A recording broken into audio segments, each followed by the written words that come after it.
High friend আমি Sudip Bej government hospital pharmacist. এটা আমার চ্যানেল এবং আমি আমার পরিচয়টা দিয়ে আমি 4 বছর ধরে হসপিটাল ফার্মাসিস্ট সরকারি হসপিটাল ফার্মাসিস্টে জব করছি এবং তার সাথে 4 বছর ধরে আমি একটা গাইডেন্স গ্রুপে গাইডেন্স দিচ্ছি এবং সেখান থেকে অনেক ছেলে খুব ভালো ভালো কলেজে চান্স পেয়েছে, র্যাঙ্ক করে, তার সমস্ত তথ্য আমার কাছে আছে। এবং আমি এই বছরেও 2024-এর আগস্ট মাস থেকে আমার গাইডেন্স গ্রুপটা শুরু করছি।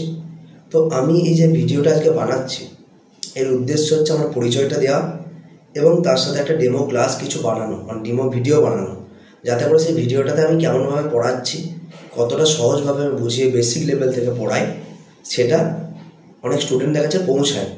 এবং যাদের সাথে অনেক কলেজের সাথে আমি কমিউনিকেশন করতে পারি না, বিকজ কি আমি যোগাযোগের অভাবে। তো তারাও যাতে আমার ভিডিওটা দেখে, যদি পছন্দ হয়, আমার র্যাঙ্ক রেকর্ড সমস্ত কিছু দেখে যদি ইচ্ছে হয় তো আমার গাইডেন্স গ্রুপে জয়েন করতে পারে। তো আজকে যে টপিকটা নিয়ে আমি আলোচনা করব সেটা হচ্ছে যে আমরা ফার্মাসিউটিক্যাল কেমিস্ট্রি ফার্স্ট ইয়ারে একটা সাবজেক্ট আছে। তো সেখানে একটা টপিক আছে, নাম হচ্ছে কার্ডিয়াক অ্যারিথমিয়া, একটা হার্ট ডিজিজ। কার্ডিয়াক কথাটা আমরা সবাই জানি কি হার্টের সাথে রিলেটেড।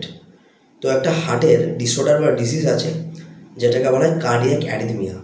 এখন আমার প্রশ্ন হচ্ছে ফার্মাসিউটিক্যাল কেমিস্ট্রিতে কি আছে না, ফার্মাসিউটিক্যাল কেমিস্ট্রিতে কিছু মেডিসিন সম্পর্কে আমরা পড়ব, যাদের কেমিক্যাল স্ট্রাকচার সম্পর্কে পড়ব এবং সেই মেডিসিনগুলো কোন রোগের ক্ষেত্রে ইউজ করা হয় এবং কেন ইউজ করা হয় সেই এক্সপ্লেনেশনগুলো কিন্তু আমরা কেমিস্ট্রি এবং সেকেন্ড ইয়ারের কোলজিতে কিন্তু পড়ব। তো আজকে সেই রকমই একটা ডিজিজ নিয়ে আমি আলোচনা করছি। দেখো, যদি আমার এক্সপ্লেনেশনটা সবার কাছে ভালো লেগে থাকে তো চ্যানেলটা লাইক শেয়ার সাবস্ক্রাইব করবে এবং আমার গ্রুপে কিন্তু জয়েন করতে পারো। তাহলে এখন আলোচনা হচ্ছে যে কার্ডিয়াক অ্যারিথমিয়াতে একটা গ্রুপের মেডিসিন ইউজ করা হয়, সেই গ্রুপটার নাম হচ্ছে বিটা ব্লকার। তো বিটা ব্লকার কার্ডিয়াক অ্যারিথমিয়াতে ইউজ করা হচ্ছে ট্রিটমেন্ট। তাহলে এখন প্রথম কোশ্চেন কি, যে কার্ডিয়াক অ্যারিথমিয়াটা কী আমাকে জানতে হবে। সেকেন্ড কোশ্চেন হচ্ছে বিটা ব্লকারটা কীভাবে ইউজ করা হয়, কীভাবে কাজ করে এই কার্ডিয়াক অ্যারিথমিয়ার ওপর, সেটা জানতে হবে। প্রথম পয়েন্ট হচ্ছে কার্ডিয়াক অ্যারিথমিয়া জিনিসটা কি। দেখো, কার্ডিয়াক মানে হচ্ছে হার্ট আর অ্যারিথমিয়া মানে হচ্ছে অ্যাবনর্মালিটি। তাহলে হার্টের একটা অ্যাবনর্মালিটি ব্যাপার আছে। কিসের অ্যাবনর্মালিটি না, আমাদের হার্টে এই যে হার্টটা চলছে আমাদের কিসের জন্য চলে, কেন একটা ইলেকট্রিক বা একটা ইম্পালস জেনারেট হয় আমাদের বডিতে, যার জন্য হার্টটা চলে, হার্টটা পাম্প করতে পারে। এবার হার্টটা হতে পারে এক্সেস, মানে যতটা তার ন্যাচারালি পাম্প করার নিয়ম তার থেকে একটু বেশি এক্সেস হারে হার্ট যখন পাম্প করতে শুরু করে, কিংবা যতটা ন্যাচারালি পাম্প করার ক্যাপাসিটি তার থেকে অনেকটা লো লেভেলে পাম্প করে, মানে অনেকটা পাম্প করার ক্যাপাসিটি কমে যায়, তখন কি হয়, তখন আমরা সেই রোগটাকে বলি কার্ডিয়াক অ্যারিথমিয়া। অ্যারিথমিয়া কথার অর্থ হচ্ছে হার্টের মধ্যে যে ইম্পালস তৈরি হয়, যে ইলেকট্রিক জেনারেট হয়, যেটার জন্য হার্টটা পাম্প করতে পারে, সেটা ডিসঅর্ডার, সেটা অ্যাবনর্মালি তৈরি হতে পারে। সব থেকে যে পরিমাণটা তৈরি হওয়া দরকার তার থেকে বেশি তৈরি হতে পারে, কিংবা তার থেকে কম তৈরি হতে পারে। তো সেটা নিয়ে আমি আজকে আলোচনা করব। তাহলে কার্ডিয়াক অ্যারিথমিয়া বলতে গেলে আমাকে ছোট্ট একটা জিনিস সম্পর্কে আলোচনা করতে হবে। সেটা হচ্ছে যে আমরা হার্টের পেসমেকার কাকে বলি। আমরা হার্টের পেসমেকার বলি এসএ নোডকে, এটা আমরা সকলে জানি। সাইনো অ্যাক্টিয়াল নোডকে আমরা হার্টের পেসমেকার বলে থাকি। তো এই পেসমেকারের কাজ কি না, এই যে এসএ নোড বা পেসমেকার, সেখান থেকে আমাদের ইলেকট্রিক জেনারেট হয় একটা, যেটাকে আমরা মেডিকেল ভাষায় ইম্পালস বলে থাকি। সেটা আমি সহজভাবে বোঝানোর জন্য বলছি, একটা ইলেকট্রিক বা একটা ইম্পালস জেনারেট হয় আমাদের যে পেসমেকার এসএ নোড, সেই এসএ নোড থেকে। তো এসএ নোড থেকে সেই ইলেকট্রিকটা যখন জেনারেট হলো, সেই ইলেকট্রিকটা ছড়িয়ে পড়ে কোন দিকে, আমাদের এভি নোড থেকে হিজের বান্ডিল থেকে পার্কিনজি তন্তু বা ফাইবার্স। এইভাবে কিন্তু এই ইলেকট্রিকটা বা ইম্পালসটা আমাদের হার্টের চারপাশে ছড়িয়ে পড়ে। এই যে আমি নামগুলো বললাম, এসএ নোড, এভি নোড, হিজের বান্ডিল, পার্কিনজিস ফাইবার বা তন্তু, এরা কিন্তু আমাদের হার্টের অলিন্দ এবং নিলয় পুরো প্রকোষ্ঠ জুড়ে ছড়িয়ে আছে। এবার এই ইম্পালসটা কী হয়, তৈরি করে ইম্পালসটাকে এসএ নোড বা সাইনো অ্যাক্টিয়াল নোড, যেটাকে আমরা পেসমেকার বলি। তাহলে ওখান থেকে ইলেকট্রিকটা তৈরি হয়ে সেটা এভি নোড, এভি নোড থেকে হার্টের ভেন্ট্রিকেল হয়ে হিজের বান্ডিল পার্কিনসিস পাইপের গোটা হার্টে প্রত্যেকটা প্রকোষ্ঠের মধ্যে ছড়িয়ে পড়ে। এবার এই যে ইলেকট্রিকটা যখন ছড়িয়ে পড়লো, এই ইলেকট্রিকটার জন্যই হার্টের মধ্যে একটা কন্ট্রাকশন হয়, মানে ইলেকট্রিকটার জন্যই হার্টের মধ্যে কী হয়, সংকোচন হয়। হার্টের যে মাসেলসগুলো আছে সেই মাসেলসগুলো সংকোচন করার ক্ষমতা রাখতে পারে, এই যে ইলেকট্রিকটা তৈরি হয় তার জন্য। এবার হার্টের মাসেলগুলোর যদি সংকোচন হয় তাহলে কি হবে, সংকোচন হওয়া মানে হার্ট পাম্প করতে পারবে। তাহলে হার্টের মাসেল যদি রিল্যাক্স থাকে তাহলে হার্ট পাম্প করতে পারবে না, কিন্তু হার্টের মাসেল যদি সংকুচিত হয় তখনই হার্ট পাম্প করার ক্ষমতা রাখবে। তাহলে এই যে এসএ নোড থেকে যে ইলেকট্রিকটা তৈরি হয় সেটা যখন চারিদিকে ছড়িয়ে পড়ে হার্টের বিভিন্ন প্রকোষ্ঠের মধ্যে দিয়ে, তখন সেই প্রকোষ্ঠের সাথে যে মাসেলসগুলো আছে সেগুলো সংকুচিত হয়, সেগুলো সংকোচনের মাত্রা বাড়ে, যার ফলে হার্টের যে বিভিন্ন প্রকোষ্ঠগুলো আছে তারা কি করে, তারা হার্টের যে ব্লাড আসে সেই ব্লাডটাকে পাম্প করতে পারে। হার্ট যখন ব্লাড পাম্প করে তখন একটা প্রকোষ্ঠ থেকে আর একটা প্রকোষ্ঠের রক্তটা সঞ্চালিত হয়। এইভাবে কিন্তু আমাদের হার্টের যে ফাংশান সেই ফাংশানটা গোটা বডিতে মেনটেন হয়।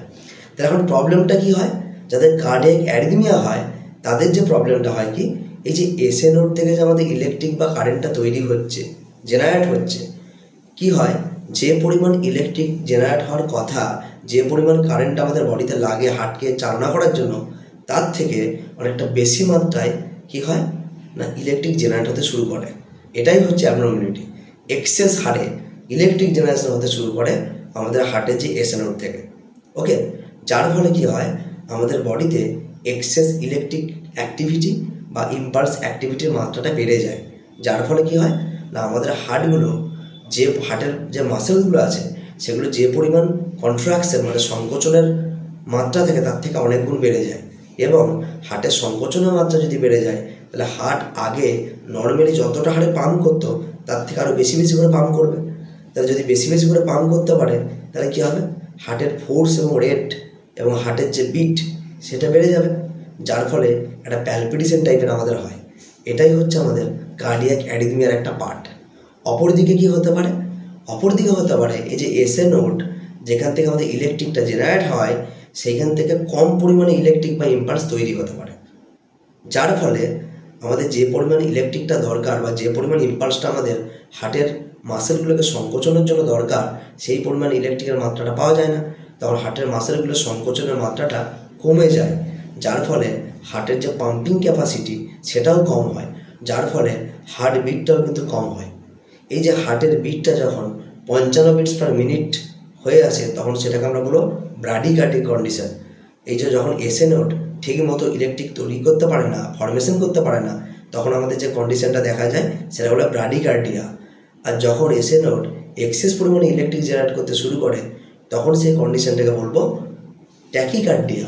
মানে আমাদের যে নর্মাল হার্টবিট 72 থেকে 80 বিটস পার মিনিট তার থেকে অনেক গুণ বেড়ে যায়, 100 বা 150 বিটস পার মিনিট হয়ে যায়, যার ফলে আমাদের প্যালপিটেশন হয়। তো এই কন্ডিশনটাকে বলে ট্যাকিকার্ডিয়া। তাহলে আমাদের ট্যাকিকার্ডিয়া হার্টের বিট যখন বেড়ে যায় প্রতি মিনিটে, অপরদিকে ব্রাডিকার্ডিয়া যখন হার্টের বিট কমে যায়, এই দুটোই কিন্তু আমাদের কার্ডিয়াক অ্যারিথমিয়া বলে যে রোগটার কথা বললাম তার মধ্যে পড়ে। এই হচ্ছে ঘটনা।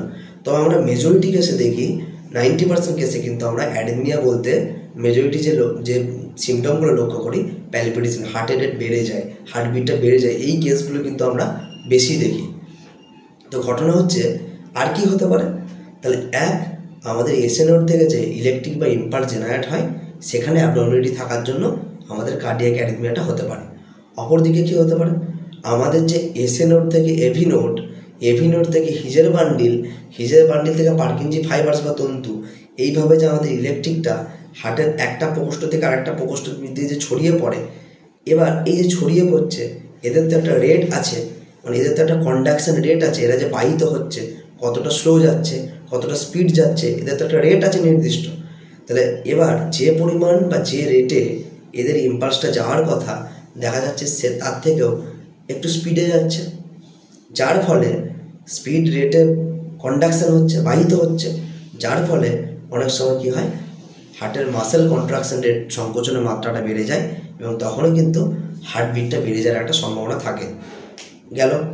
এবার অপর দিকে দেখা যাচ্ছে এসএ নোড কী করে, আমরা সবাই জানি এসএ নোড ইলেকট্রিককে জেনারেট করে বা ইম্পালস জেনারেট করে, যেটা আমাদের গোটা হার্টের ফাংশনিংয়ের জন্য রেসপন্সিবল, ভালো কাজ করে।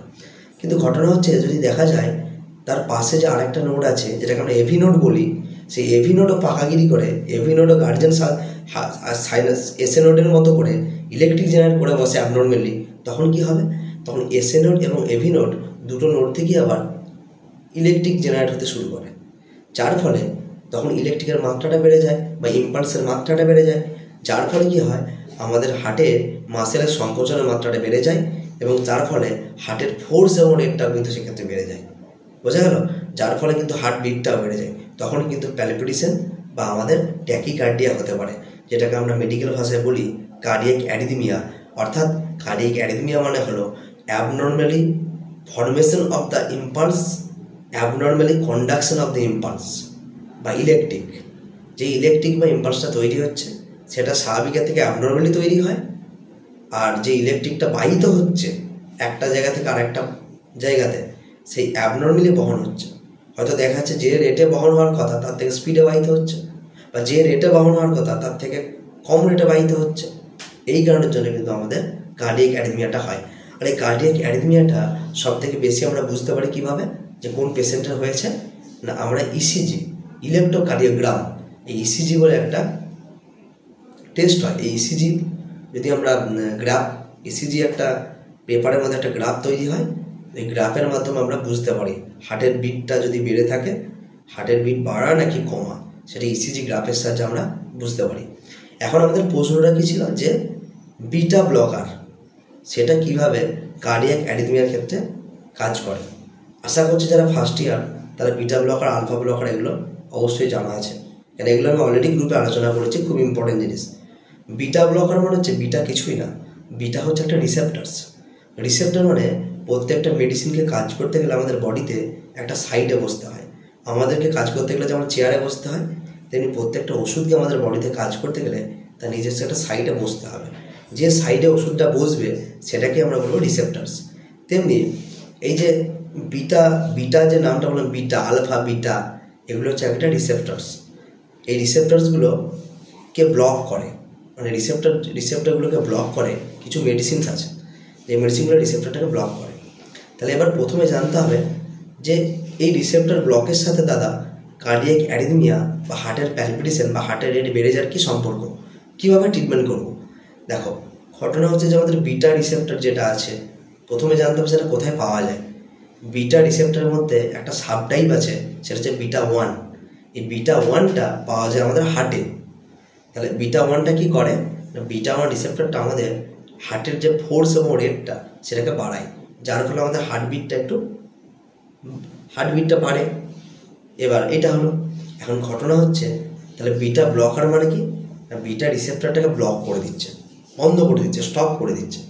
তার মানে বিটা রিসেপ্টারটা যে কাজ করতো তার উল্টো কাজ করবে, ব্লকার মানে তাই। তাহলে বিটা রিসেপ্টারটা কী কাজ করতো, হার্টের ফোর্স এবং রেটটাকে বাড়াতো। তাহলে বিটা ব্লকার কী করবে, হার্টের ফোর্স এবং রেটটাকে কমাবে। তাহলে হার্টের ফোর্স রেটটা কমাবে। তাহলে এবার আমি মিলিয়ে দিচ্ছি যে কার্ডিয়াক অ্যারিথমিয়া বা হার্টের যে রোগ হয়েছিল, একটা পেশেন্টের যে হার্টবিটটা বেড়ে যাচ্ছিল, প্যালপিটেশন হচ্ছিল, তার ক্ষেত্রে কীভাবে কাজ করে না, বিটা ব্লকার কী করবে, ব্লক করছে, মানে হার্টের ফোর্স রেটটা কমাবে। তাহলে আমাদের হার্টের মধ্যে যে রিসেপ্টরটা আছে, বিটা রিসেপ্টর, বিটা 1 রিসেপ্টর, সেখানে গিয়ে ব্লক করে দেবে ওষুধগুলো, যে বা এই ব্লকারটা যে ব্লক করে দিলে কী হবে, হার্টের ফোর্স রেটটা কমে যাবে। তাহলে যে পেশেন্টটা প্যালপিটেশনে ভুগছিল, যে পেশেন্টটা স্বাভাবিকের থেকে অতিরিক্ত মাত্রা হার্টবিট বেড়ে গেছিলো, সেই বেড়ে যাওয়াটা কমে গিয়ে নর্মালে ফিরে আসে। এই কাজটা কে করে, এই কাজটা করে বিটা ব্লকার। কেন, বিটা ব্লকারটা বিটা রিসেপ্টরটাকে ব্লক করে দেয়, ব্লক করে দিয়ে আমাদের যে হার্টের প্যালপিটেশনটাকে বা ট্যাকিকার্ডিয়াটাকে কন্ট্রোল করে। তো আজকে আমাদের আলোচনা ছিল যে বিটা ব্লকার কিভাবে একটা হার্ট ডিজিজ, অর্থাৎ হার্টের যে অ্যাবনর্মালিটি, কার্ডিয়াক অ্যারিথমিয়া, সেই অ্যারিথমিয়ার ক্ষেত্রে কাজ করে।